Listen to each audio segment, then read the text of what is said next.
Добро вечер, добро дојдовте во вестите на Канал УС. Паралелно со жетвата на стандардните сорти, во Кочанскиот регион привршува прибирањето на родот од експерименталните турски сорти ориз. За сега земјоделците се задоволни од нивниот принос, затоа што добиле количини што се надпросечните во однос на вообичајната сорта Сан Андреа. Наспроти нискиот принос кај стандардните сорти, оризопроизводителите од Кочанско се задоволни од добиените количини по единица површина од ново засејаните турски сорти. Велат дека тие се покажале подобри и во поглед на издржливоста на неповолните временски услови, но и според периодот на вегетација. Дел од 20 земјоделци на чии површини експериментално беа засејани 4 од 15-тината турски сорти, веќе ги ожнеа површините. Нивните оценки се дека приносот е над очекувањата, посебно кај две од сортите. Ја посејавме сортата Халибеј и многу добро се покажа, негде од декар околу 930 кила даде за турското семе зборење. 930 кила просек има. Не сме го носиле да видиме рандамано како ќе би, колку ќе дае рандамано, дали 50, дали 60. Должнееме и ќе видиме тоа после, ќе покажат резултатите. Освен Халибеј, добри приноси дала и турската сорта Гюнен. Оризопроизводителите велат дека ги примениле истите агротехнички мерки како и кај стандардните сорти ориз, односно подхранувањето го извршиле со исти количини ѓубриво, а и за заштитата биле користени вообичајните препарати. За однос на вегетацијата, семето бар со 20 дена најмалку Халибеј од турските семија порано стаса. Има ево нива до нива са, од еро го сеја со 15 дена, од 10 до 15 дена порано, Халибеј го сеја со една недела порано од нашиот деро, од Андрејата. Така да со вегетацијата 20 дена да се посее на време, околу 1 мај, значи на 20 септември ќе почне жетвата. За збореме за Халибеј и за другите тие на 3-4 сорти са, сегде са рани. Иако се уште не знаат каков ќе биде рандманот, земјоделците велат дека поради разликата во приносот и останатите површини што биле засејани со сортата Сан Андреа, од до година ќе ги посеат со турските сорти. Очекуваат дека со проектот на Македонското министерство за земјоделство и на турската агенција ТИКА ќе бидат донесени ветените количини оригинално семе, што се покажало поотпорно на сланата во октомври и на другите временски неприлики во текот на вегетацијата. Заболените од вироза ги наполнија амбулантите. Најчести пациенти се децата до 6 години. Променливото време ги наполни ординациите во Кочани. Бројот на заболени од вирози расте во континуитет. Не станува збор за сезонски грип, туку за вирусни заболувања, истакнуваат лекарите. Најчести пациенти им се децата до 6 години. Видлива е зголемување на фреквенцијата на пациенти, посебно на најмладата возрастна структура до 6 години, како и најстарите над 65. Обично, симптомите на кои што се жалат, тоа е веќе присутна обичната настинка, позната како common cold, нели во англосаксонската литература. Значи, доаѓаат и се жалат на обструкции на горно-респираторните патишта, заднат нос, печење, жарење во носот, секреција од очите, болка во грлото, кашлица. Нешто присутна е така покачување на телесната температура, но не така често. Иако станува збор за обична настинка, пациентите не треба да се лекуваат на своја рака, најмалку со антибиотици. Посетата на лекар е задолжителна. Никако да не ги лекуваат сами, значи никако да посегаат по антибиотици, бидејќи станува збор за вирусни заболувања. Антибиотикот делува на бактерија, на вирус не делува. Вирозите се зачестени од причина што имаме невообичаено високи температури за овој период од годината. Во тек е и вакцинирањето на лицата против сезонски грип во Центарот за јавно здравје. Проект Планот за управување со сливот на реката Брегалница ја помина почетната фаза на мониторинг на состојбата со водите. Резултатите беа презентирани на регионална работилница, што се одржа во Кочани, на која учествуваа и представници од соседни општини, заради пошироко вклучување на јавноста во активностите на проектот. Добиени се почетните резултати од испитувањето на квалитетот на водите во сливот на реката Брегалница. Тие беа презентирани на втората субрегионална работилница, што се одржа во Кочани, а на која присуствуваа представници од соседните општини во микрорегионот. Испитувањата се дел од проектот за управување со сливот на реката Брегалница, што е финансиран од владата на Швајцарија, а по нивното прибирање изработен е така наречен драфт план. Една од целите на работилницата беше да се вклучи пошироката јавност и во комуникација со сите заинтересирани страни да се уточнат и пронедат приоритетните мерки кои се најважни за регионот и што ќе бидат најкорисни за водите во Брегалничкиот слив. Планот ќе биде готов следната година 2014 и до тогаш ние ќе го завршиме комплетниот циклус на мониторинг на сите води во сливот, но и ќе се обидеме да го направиме планот кој што се вика програма за мерки за управување со сливот, кој што ќе се однесуваат на подобрување на квалитетот и квантитетот на водите во Брегалница. Во меѓувреме, во завршна фаза е изборот и изработката на мали инфраструктурни проекти во сите општини од регионот, а напролет идната година се очекува дел од нив веќе да бидат одобрени и да започне практичната реализација.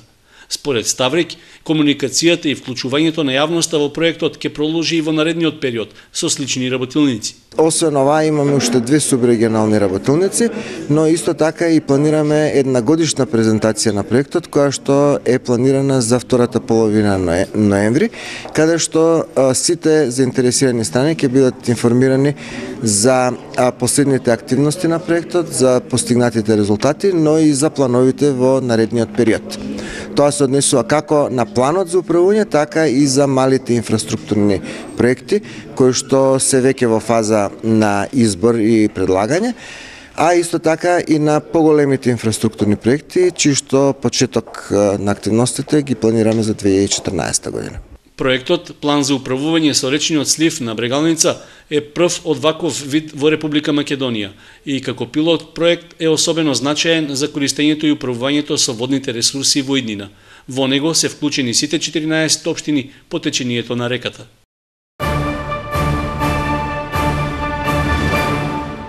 Во локалната самоуправа на Виница се одржа третата работилница во рамките на проектот Градови без корупција, градови со иднина. Во овој проект се вклучени само 2 општини во Македонија. Темата на работилницата носеше наслов Организацијска култура и развој на вработените, а ја водеше координаторот на проектот Љупка Симоновска. Работилницата имаше за цел јакнење на капацитетите и запознавање со односите во секојдневното работење, за да се намали ранливоста од корупција. За сега проектот се уште е во преодна фаза, на чекор до конечната реализација, рече Симоновска. Со овој проект во кој се вклучени само 2 општини во Македонија е предвидена изработка на стратешки документ за справување со корупцијата. Проектот се реализира во рамките на програмата за урбано партнерство на Светската банка Австрија за земјите од југоисточна Европа. Минатиот месец Виница ја посети екс-градоначалникот на главниот град на Боливија Ла Пас Роналд Меклина Борај, ангажиран како експерт на Светска банка заради исклучително успешната борба со корупцијата во многу краток период.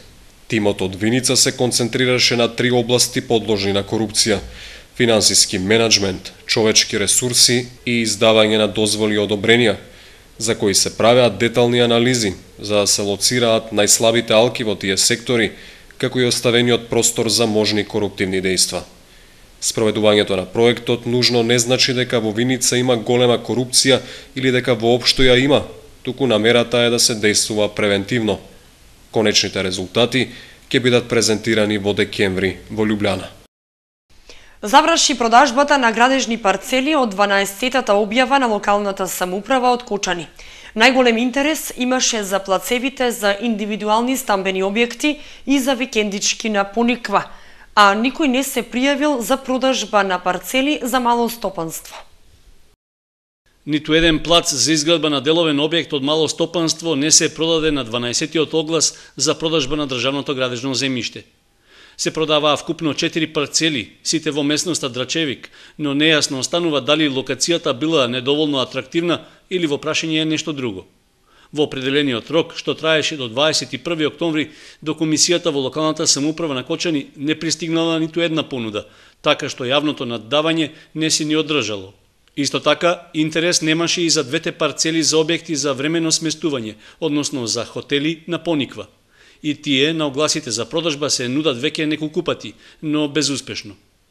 Поголема заинтересираност граѓаните покажаа за парцелите за викендички во спортско-рекреативниот центар на Осогово, каде се продадоа сите 7 плацеви.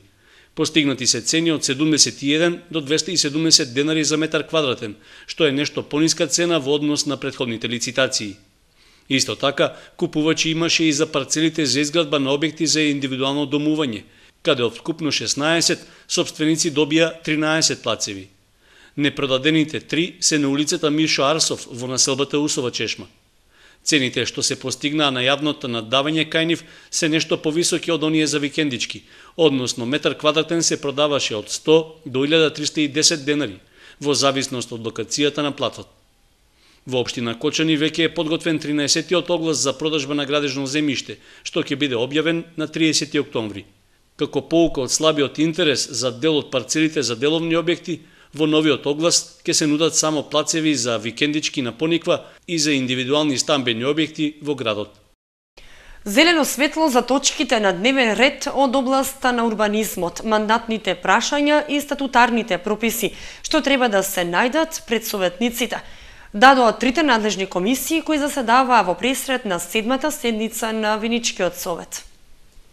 Пред членовите на Комисијата за урбанизам, комунални дејности и заштита на животната средина и природата се најдоа предлог одлуките за донесување на детален урбанистички план за блок Б, дел 2 и 5 во Виница, урбанистичкиот план за село Јакимово, како и извештајот за здравствената безбедност на водата во селата Лаки, Трсино, Трстија и Градец, како и барањата за утврдување правен статус на бесправно изградени објекти во село Лески и Виница.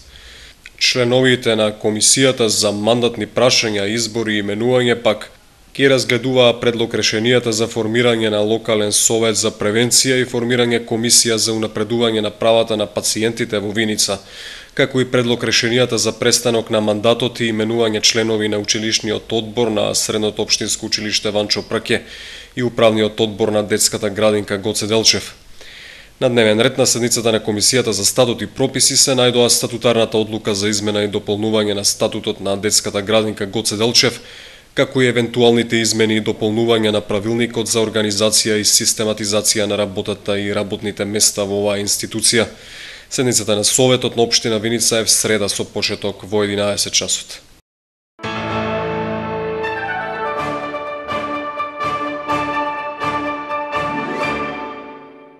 Посетителите на овогодишниот Панаѓур зад себе оставија 60 метри кубни ѓубре. Водовод работи на расчистување на сметот и перење на улиците. 4 камиона на водовод работеа на расчистување на сметот и собрани се околу 60 метри кубни ѓубре по завршување на Панаѓурот. Со отстранување на реквизитите ќе се исчисти делот каде биле поставени, а ќе се пристапи и кон перење и дезинфицирање на улиците со вода. За таа цел ќе бидат потрошени околу 5 цистерни, велат од водовод. Ќе се чистат улиците Скопска, 4-та македонска бригада и Охридска. Комплетното сервисирање и прочистување на теренот ќе биде завршено во текот на неделата. Комуналното јавно претпријатие Водовод паралелно работи на поправање на евентуалните оштетувања на водоводната мрежа во градот. На редовната крводарителска акција што Црвениот крст ја спроведува секоја последна недела од месецот, крводарителите ќе можат да направат биохемиска анализа на крвта. Биохемиска анализа на крвта ќе можат да направат крводарителите кои ќе даруваат крв на крводарителската акција што Црвениот крст на Кочани ќе ја спроведе на 31 октомври. Доколку изразат желба за таква проверка, крводарителите треба да бидат гладни најмалку 12 часа пред дарувањето, информираат од Кочанскиот Црвен крст. Акцијата ќе се спроведе од 8 до 15 часот. Ваква можност крводарителите имаат еднаш во годината, а проверката ја спроведува Црвениот крст на Република Македонија и Институтот за трансфузиона медицина на крводарителите од Скопје. Преку биохемиската анализа детално се испитува крвта, железото, холестеролот и шеќерот.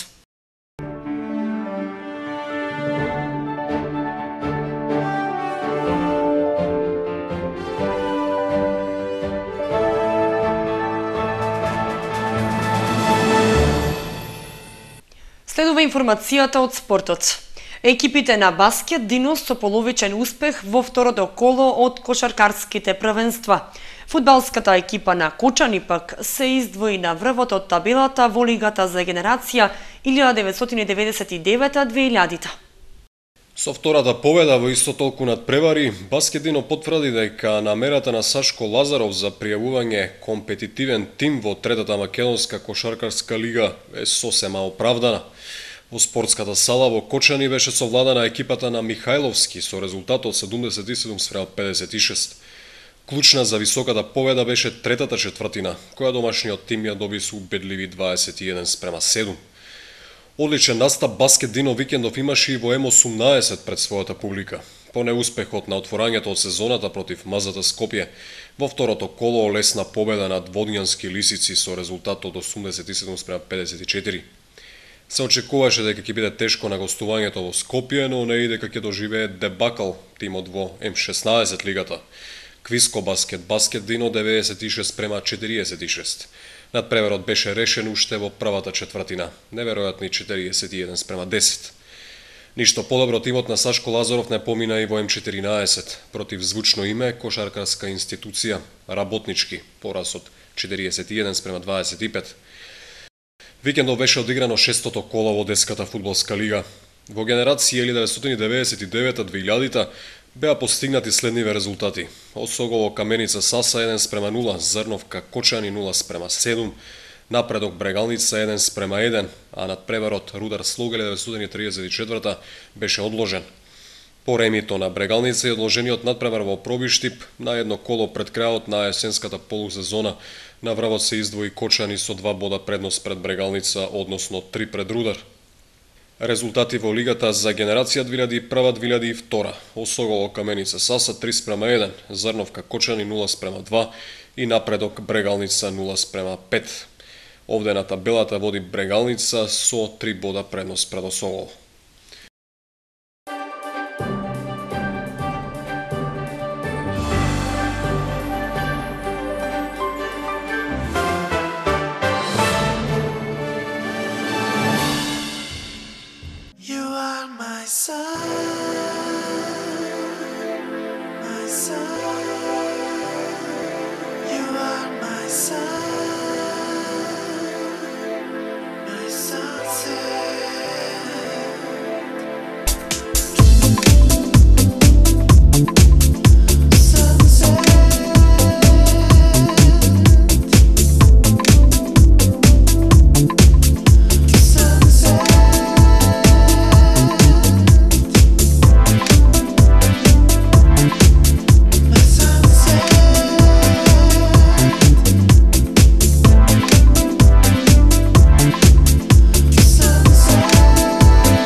Тоа беше се што ви подготвивме за вестите на Канал УСО. Ви благодариме за вниманието. Пријатно!